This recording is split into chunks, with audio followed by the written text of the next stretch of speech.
उपज्ञानतिमिरन्दस्य ज्ञानाञ्जनशलाके चक्षुरुन्मिलितं येन तस्मै श्रीगुरवे नमः।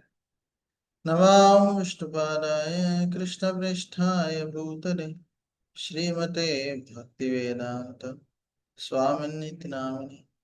नमस्ते सरस्वते देवी गौरवाणी प्रचारिणि निर्विशेष शून्यवादी पाश्चात्यदेशतारिणि। जय श्री कृष्ण चैतन्य प्रभु नित्यानंद श्री अद्वैत गदाधर श्रीवासदि गौरभक्तवृंद। हरे कृष्णा कृष्णा कृष्णा हरे हरे, हरे राम राम राम हरे हरे। हरे कृष्ण। నిన్న రెండో అధ్యాయము మూడో శ్లోకం వరకు మనం చర్చించుకున్నాం. ఇప్పుడు మనము 4వ శ్లోకం నుంచి చర్చించుకుందాం.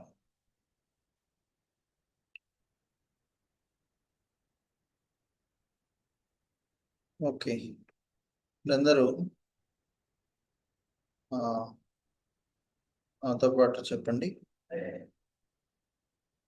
అర్జున ఉవాచ అర్జున ఉవాచ కథం భీష్మహం సంఖ్యే కథం భీష్మమహం సంఖ్యే ద్రోణం చ మధుసూదన ద్రోణం చ మధుసూదన ఇషుభి ప్రతియోత్స్యామి ఇషుభిః ప్రతియోత్స్యామి పూజర్హ వరిసూదన పూజః వరిసూదన.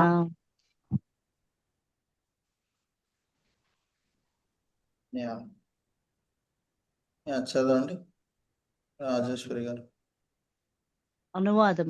అర్జునుడు పలికెను, ఓ శత్రు సంహారక, ఓ మధుసూదన, పూజనీయులైన భీష్మాద్రోణుల వంటి వారిని నేనెట్లా బాణములతో యుద్ధమునందు ఎదుర్కోగలను?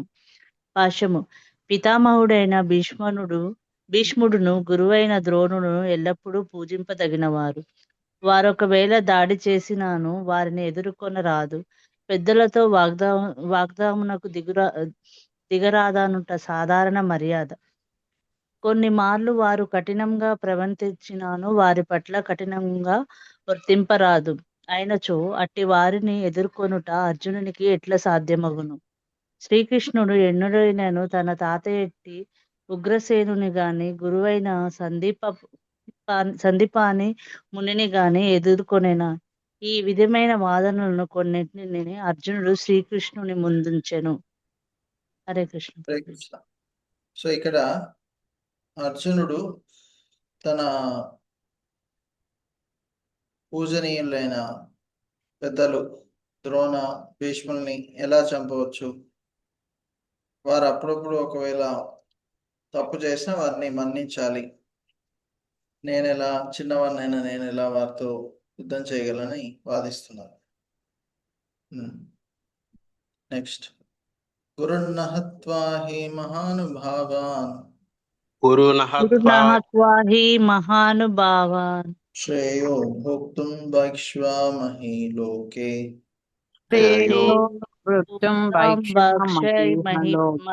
అత్వార్థకామంస్తు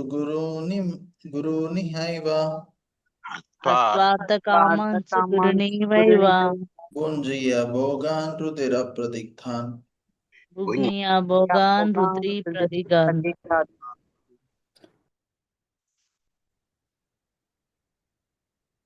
సో గురువుల్ని చంపొద్దు, కరెక్టే.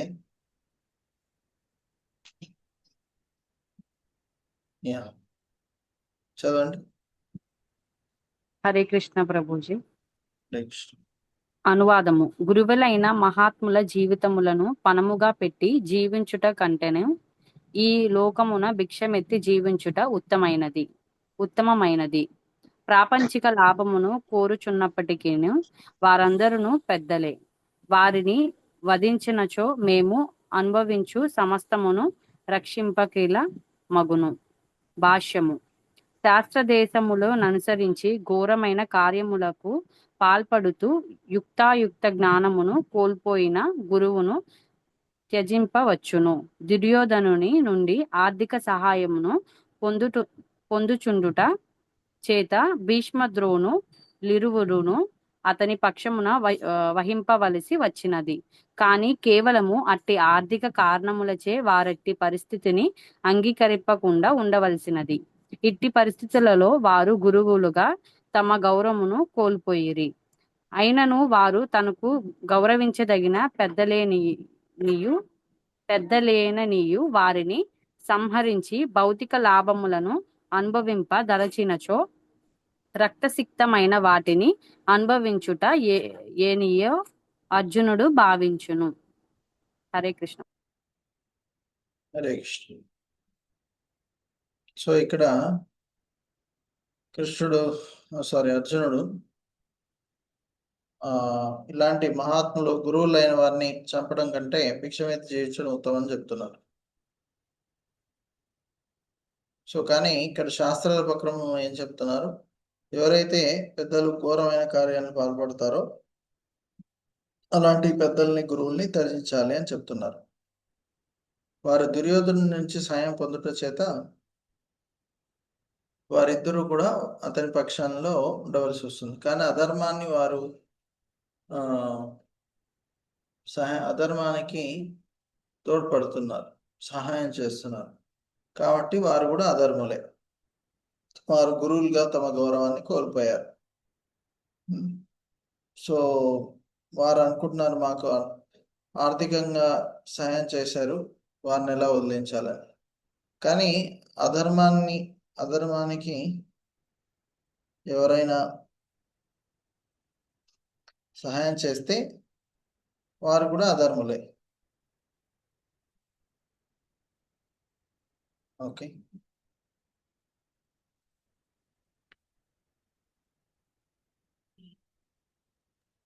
నచైతద్విద్మా కతరోన్ గరీయో యద్వా జయే నచైతద్విద్మా కతరన్నో గరీయో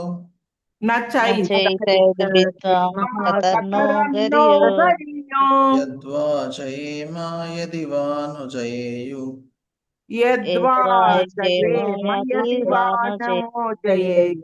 జ్ఞానేవ హత్వా న జీవిషామస్తే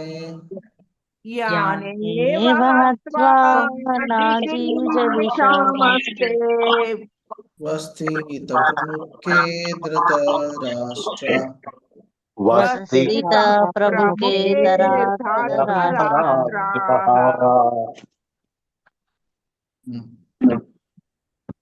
చదవలసిన చేతులు లేపవచ్చు,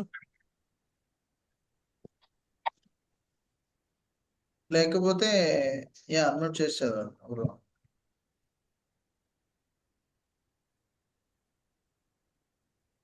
అన్మ్యూట్ చేసి చదవండి. ఓకే, మీరు ఆల్రెడీ నేను చదివాను గురువు. ఓకే, చదవండి, నో ప్రాబ్లం. ఎవరైనా చదవండి, చదివిన వాళ్ళైనా చదవచ్చు. ఇంకా మేము వారిని జయించుటయే, వారు మమ్మల్ని జయించుటయే ఏది హితకరమైనదో తెలియకున్నాము. ధృతరాష్ట్ర పుత్రులను చంపి మేము జీవింప వంచిపము అయినను వారిప్పుడు యుద్ధ రంగమున మా ఎదుట నిలిచి ఉన్నారు. భాష్యము. క్షత్రియులకు యుద్ధం చేయుట ధర్మమైనను తాను అనవసర హింసకు కారణమగుచ యుద్ధము చేయవలెనా లేక యుద్ధముని త్యజించి భిక్షాటనతో జీవించవలెనా అనున్నది అర్జునికి తెలియకున్నది. అతడు శత్రువులను జయింపలేకున్నచో భిక్షాటనే అతనికి జీవనోపాధి అగును. అట్లే విజయము నిశ్చయముగా లభింపగలదని కూడా లేదు. ఎందుకనగా యుద్ధమునందు ఇరుపక్షములలో ఎవరైనాను విజయం సాధించవచ్చును. ఒకవేళ తమ పక్షముకే విజయము లభించినను తన పక్షమే ధర్మసమ్మతమైనను ధృతరాష్ట్రుని పుత్రులు యుద్ధమున మరణించినచో వారు లేకుండా తాము జీవించుట దుర్లభమగును. అట్టి పరిస్థితులలో అది వారికి మరొక విధమైన పరాజయమే. ఈ భావములన్నీయును అర్జునుడిని గొప్ప భావోద్యుక్తుడై కాకుండా గొప్ప జ్ఞాని మరియు మనస్సు ఇంద్రియములపై పూర్తి నియంత్రణ గలవాడే అని స్పష్టంగా నిరూపించుచున్నవి. రాజవంశమున జన్మించినను భిక్షాటనతో జీవింపవలెనని వాంఛించుట అతని వైరాగ్యమునకు మరొక నిదర్శనం. ఈ గుణములు మరియు అట్లే తన ఆధ్యాత్మిక ఆచార్యుడైన శ్రీకృష్ణుని బోధనలపై అతని విశ్వాసము మరియు శ్రద్ధయునవి అతడిని నిజమైన ధార్మికుడని సూచించుచున్నవి. కనుకనే అర్జునుడు ముక్తి నొందుటకు అర్హుడని స్పష్టంగా నిర్ధారింపబడింది. ఇంద్రియములను నియంత్రింపకుండా జ్ఞానస్థితికి ఉద్ధరింపబడు అవకాశమే లేదు. జ్ఞానము మరియు భక్తి లేనిదే ముక్తి నొందు అవకాశము లేదు. ఐవిక సంబంధములలోని ఉత్తమ గుణములతో పాటు అర్జునుడు పై గుణములందును యోగ్యుడై ఉండును. హరే కృష్ణ. సో ఇక్కడ అర్జునుడు సందేహంలో ఉన్నాడు. యుద్ధం చేసి మేము ఎలా ఆనందించొస్తాం? సో ఏది యుద్ధం చేయడం మంచిదా లేకుంటే ఓడిపోవడం అంటే వారు మమ్మల్ని జయించడం ఉత్తమా? అతనికి అర్థం కావట్లేదు. సో అర్జునుడు భిక్షాటన చేయడానికి కూడా సిద్ధంగా ఉన్నాడు, యుద్ధం ఆపేసి. సో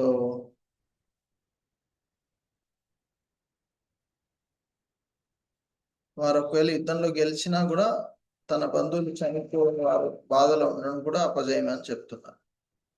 సో ఇక్కడ అర్జునుడు భగవంతుడి యొక్క భక్తుడు కాబట్టి ఈ విధంగా తన మనసు ఇంద్రియాలపై నియంత్రణ ఉంచుకొని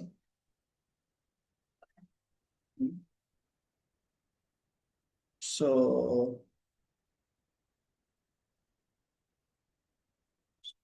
తన ఇంద్రియాలపై నియంత్రణ ఉంచుకోవడం వల్ల ఈ విధంగా భగవంతుడి భక్తుడికే ఇలాంటి లక్షణాలు ఉంటాయని ఇక్కడ ప్రభుపాదుల వారు చెప్తున్నారు.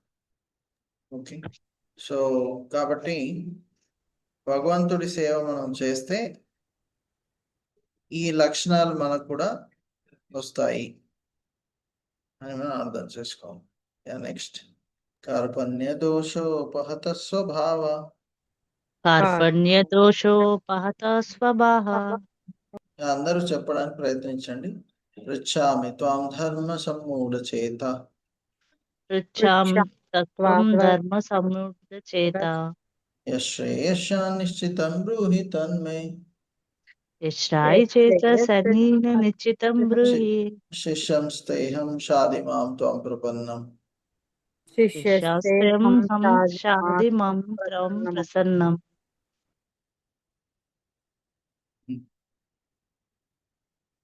ఎవరైనా చదవచ్చుకున్న వారు చేతులు లేపవచ్చు, లేకపోతే డైరెక్ట్ అన్మ్యూట్ చేసి చదవండి. నా ఎందలి కార్పణ్య దోష కారణము నేనిప్పుడు స్వధర్మ విషయమున మోహము చెంది శాంతిని కోల్పోతిని. ఇట్టి స్థితిలో ఏది నాకు మిక్కిలి హితకరము నిశ్చయముగా తెలుపమని నిన్ను నేను అడుగుచున్నాను. నేనిప్పుడు నీకు శిష్యుడును మరియు శరణాగతుడను. దయచేసి నాకు ఉపదేశము కావింపుము. ప్రకృతి నియమములు ననుసరించి భౌతిక కర్మలే ప్రతి ఒక్కరి కలతలకు మూల కారణములగుచున్నవి. ప్రతి అడుగులోనూ కలతలే ఎదురగుచుండును. కనుక జీవిత లక్ష్యము సాధించుటలో సరి అయిన నిర్దేశమునకు ఆధ్యాత్మిక చార్యుణ్ణి ఆశ్రయించుట అందరికీ ఉత్తమము. మనము వాంఛింపకున్నను కలుగనట్టి జీవితము నందలి కలతల నుండి విముక్తి సాధించుట కొరకై ఆధ్యాత్మిక చార్యుని ఆశ్రయింపవలెనని వేద శాస్త్రములు మనులను ఆదేశించుచున్నవి. ఎవరి ప్రమేయము లేకుండగానే రగుల నొక్కడి నేను దావాగ్ని వంటి అట్టి కలతలు అట్లే ఈ లోకపు పరిస్థితి ఎట్టిదనగా మనము వాంఛింపకున్నను జీవితమును కలతలు కొన్ని వాటంతటా అవే కలుగుచుండును. దావాగ్నిని ఎవరు కోరుకొనరు అయినను అది విజృంభించి మనకు కలతలను కలిగించుచుండును. కనుక జీవితం నందలి కలతలను పరిష్కరించు కొనుటను మరియు పరిష్కారపు జ్ఞానమును అవగాహన చేసుకొనుటను ప్రామాణిక గురు శిష్య పరంపరలో గల ఆధ్యాత్మిక ఆచార్యుని ఆశ్రయించవలెను. వేద విజ్ఞానము ఆదేశించుచున్నది. అట్టి ప్రామాణికుడైన ఆధ్యాత్మిక ఆచార్యుని ఆశ్రయించిన మానవుడే సర్వమును ఎరుగగలుగును. కనుక మానవుడు భౌతిక కలతల యందే ఉండిపోకుండా ఆధ్యాత్మికాచార్యుని తప్పక ఆశ్రయించవలను. ఇదియే ఈ శ్లోకపు సారాంశము. Okay okay. అయితే ఇక్కడ చాలా పెద్ద సారాంశం మనము కొద్దిగా చర్చించుకున్నాం. సో ఈ భౌతిక జగత్తులో ఎన్నో కష్టాలు ప్రతి ఒక్కరికి ఉంటాయి. సో ఈ కష్టాల నుంచి బయటపడాలి అంటే గురువుని ఆశ్రయించాలి. ఓకే, గురువు మనకు వచ్చిన కలతల్ని కష్టాలని ఎలా చూడాలి, ఎలా దాని నుంచి బయటపడాలి అది మనకు వారు చెప్తారు.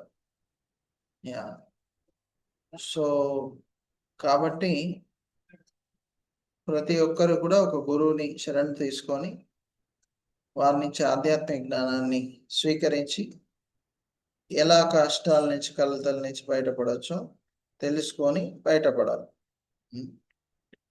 ఓకే, అలా చేస్తేనే ఈ కష్టాల నుంచి బయటపడతాం. అయితే కష్టం.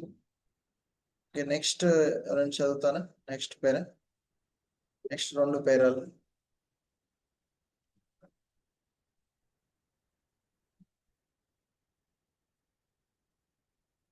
చేసి చదవచ్చు. హరే కృష్ణ. ఓకే, నేనే చదువుతాను. చదవండి. లౌకికమైన కలతలతో చిక్కుకొనడి వాడెవడు ఎవరి జీవితమునందలి క్లిష్ట సమస్యలను అవగాహన చేసుకొనజాలడో అట్టి మానవుడు చెప్పుబడినది బృహదారణ్యకోపనిషత్తు 3:3-8-10 నందు కలత చెందిన మానవుడు ఇట్లా వర్ణింపును. యోవా ఏతదక్షరం గార్గి అవిద్వా స్మాలోకాద్ ప్రయత్నిసకృపణ. ఎవడు మానవునిగా క్లిష్టమైన జీవిత సమస్యలను పరిష్కరింపబడుండో ఆత్మానుభూతి విజ్ఞానమును అవగాహనము చేసుకొనుండో చునుకము వలె మరియు మజ్జలము వలె ఎవడు ఈ ప్రపంచమును విడిపోవునో వాడు కృపణుడు. మానవ జన్మము జీవునికి జీవిత సమస్యలను పరిష్కరించుటకు ఉపయోగపడు అత్యంత విలువైన సాధనము కనుక ఈ అవకాశమును సద్వినియోగపరుచుకుని వాడు కృపణుడు, లోబి అగును. అట్టి కృపణునికి భిన్నముగా గలవాడు బ్రాహ్మణుడు. అతడే జీవిత సమస్యలన్నింటి పరిష్కారమునకు ఈ మానవ జన్మను ఉపయోగించుకొనగల వివేకవంతుడు. యథాక్షరం గార్గి విధులు స్మాలోకాద్ ప్రయత్నిస బ్రాహ్మణ. కృపణులు భౌతిక బుద్ధి భావనతో కుటుంబము, సంఘము, దేశము వంటి వాని కొరకు గొప్ప ప్రేమను ప్రదర్శించుచు కాలమును వృధా చేయించుచుందురు. సాధారణంగా మానవుడు జాడ్యమైన దేహ సంబంధములను అనుసరించి భార్య, సంతానము, ఇతర బంధువులతో కూడిన కుటుంబ జీవితం నందు ఆసక్తుడై ఉండును. కృపాణుడైన వాడు తాను తన కుటుంబ సభ్యులను మరణం నుండి రక్షింపగలనో లేక తన కుటుంబము లేక సంఘము తనను మరణం నుండి రక్షించునో భావించుచుండును. అట్టి సాంసారిక ఆసక్తి హీన జంతువులందును గోచరించును. అవి కూడా తమ కుటుంబపు రక్షణ భారం స్వీకరించుచున్నవి. అర్జునుడు వివేకవంతుడగుటచే కుటుంబ సభ్యుల పట్ల ఆసక్తి మరియు వారిని మృత్యువు నుండి రక్షింపవలెను వాంఛయే తన కలతకు కారణమని ఎరగగలిగాను. యుద్ధము చేయుట తన విద్యుత్ తక్త ధర్మమని అవగాహన చేసుకొని కొనెను. తుచ్చమైన హృదయ దౌర్బల్యము చేత అతడు తన ధర్మమును నిర్వర్తింపలేకపోవచ్చున్నట్లుగా అవగతం చేసుకొనెను. కనుక అతడు పరమాచార్యుడైన శ్రీకృష్ణ భగవానుని నిశ్చయ పరిష్కారమును చూపించమని అర్జించుచున్నాడు. శ్రీకృష్ణునికి అర్జునుడు శిష్యుడని శరణ వేడుతున్నాడు. స్నేహపూర్వకమైన సంభాషణను అతడు ఆపదలిచెను. గురు శిష్యుల నడుమ జరుగు సంభాషణలు మిక్కిలి గంభీరముగాను ఉండును. కనుకనే ఇప్పుడు ప్రామాణికాచార్యుడైన ఎదుట అర్జునుడు గంభీరంగా పలుకదలిచెను. కనుకనే భగవద్గీత జ్ఞానమునకు ఆది గురువు శ్రీకృష్ణుడు కాగా దాన్ని అవగతం చేసుకున్నటలో ప్రథమ శిష్యుడు అర్జునయ్యను. అర్జునుడు భగవద్గీతను అవగాహన చేసుకునే విధానమే గీత యందు తెలుపబడినది. అయినను మూర్ఖులైన భౌతిక విద్వాంసుల వ్యక్తి అయిన శ్రీకృష్ణుని శరణు పొందనవసరం లేదనియు శ్రీకృష్ణు యందు గల అంతరాత్మను అజుడు అని నట్టి వానిని శరణ వేడవలేని అని వ్యాఖ్యానించుచుందురు. వాస్తవమునకు శ్రీకృష్ణుని అంతర్బాహ్యములకు ఎట్టి భేదము లేదు. ఇట్టి అవగాహన లేకుండా భగవద్గీతను అవగతం చేసుకొనుటకు యత్నించుచో అంతకంటే గొప్ప మూర్ఖుడుండడు. హరే కృష్ణ. సో ఇక్కడ కృపణులు అంటే ఈ మానవ శరీరాన్ని సరిగా ఉపయోగించని వారు. అంటే ఈ మానవ శరీరం భగవంతుడి గురించి తెలుసుకోవడానికి మనకి ఇచ్చారు. భగవంతుడి సేవలో వినియోగించడానికి ఈ మానవ శరీరాన్ని ఇచ్చారు. సో ఈ మానవ శరీరాన్ని ఆత్మ సాక్షాత్కార జ్ఞానం తెలుసుకోవడానికి ఉపయోగించకుండా కేవలం ఇంద్రియ భోగం చేస్తే ఏం చెప్తున్నారు? వారిని కృపణ అని చెప్తున్నారు. ఎందుకంటే ఈ మానవ జన్మలో మనము భగవంతుడు ఎవరు, మనం ఎవరము, మనకు వారికి సంబంధం ఏంటి, ఎలా సేవ చేయొచ్చు, ఇవన్నీ తెలుసుకోవచ్చు. భగవంతుడు సేవ చేయవచ్చు. లేకుంటే జంతువులు, పక్షులు, ఈ శరీరంలో మనం భగవంతుడి సేవ చేయలేము. కాబట్టి ఈ శరీరాన్ని ఎవరైతే సరిగా ఉపయోగించారో వారు కృపణ అని చెప్తున్నారు. అంటే వారు భగవంతుడు తమకు ఇచ్చిన దేహాన్ని వృధా చేస్తున్నారు. సో ఇక్కడ తన కుటుంబ సభ్యులు, తన శరీరము, కుటుంబ సభ్యుల పట్ల ఆసక్తిని పెంచుకొని ఈ మానవ జన్మని దుర్వినియోగం చేస్తున్నారు. ఓకే, సో ఇంకో విషయం ఏంటంటే కృష్ణుడు ఇంతవరకు ఏమీ మాట్లాడలేదు. మొదటి అధ్యాయంలో కూడా ఏమీ మాట్లాడలేదు. ఎందుకంటే అర్జునుడు తన గురించి తనకు అంటే కృష్ణుడి శరణు తీసుకోలేదు. కరెక్ట్. అలానే కృష్ణుడి నుంచి ఏ సలహా కూడా అడగలేదు. కరెక్ట్. సో అది ప్రాబ్లం. సో కృష్ణుడి నుంచి సలహా ఒకవేళ అడిగి ఉంటే కృష్ణుడు అతనికి సలహా అంటే ఎలా బయటపడవచ్చు ఈ కష్టాల నుంచి, లేకుంటే యుద్ధం చేయాలా వద్దా, ఇవన్నీ కూడా చెప్పేవారు. సో కానీ అతను సలహా అడగకుండా అతను శరణు తీసుకోలేదు కదా. యాక్చువల్లీ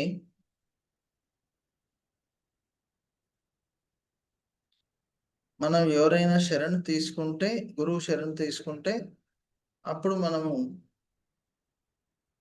మనకు వచ్చిన కష్టాలని వారికి చెప్పి ఆ కష్టాల నుంచి బయటపడడానికి ప్రయత్నం చేయొచ్చు. కరెక్ట్. కానీ మనము ఒకవేళ గురువు శరణు తీసుకోకుండా మనం ఇష్టం వచ్చినట్టు ప్రవర్తిస్తే, మనకు తోచినట్లు చేస్తే మనము భగవంతుడి కృప ఎలా దొరుకుతుంది? దొరకదు కదా. కరెక్ట్. సో కాబట్టి గురువు శరణు తీసుకొని మనం వారు చెప్పినట్టు పాటిస్తే అప్పుడు మనము ఆధ్యాత్మికంగా తొందరగా ఎదగవచ్చు. ఓకే, సో అది చాలా ముఖ్యం. ఓకే, సో ఇది మనం గుర్తుపెట్టుకోవాల్సిన చాలా ముఖ్యమైన విషయం. ఎలా కష్టాల్లో ఉన్నప్పుడు గురువు శరణు తీసుకొని మనం ఆధ్యాత్మికంగా ముందుకు వెళ్ళాలి. ఓకే, హరే కృష్ణ హరే కృష్ణ కృష్ణ కృష్ణ హరే హరే, హరే రామ్ రామ్ రామ్ హరే హరే. श्रीमद् भगवद गीता की जय, श्रील प्रभुपाद की जय, समवेत गौरव भक्तवृंद की जय, निताय गौर प्रेमानंद।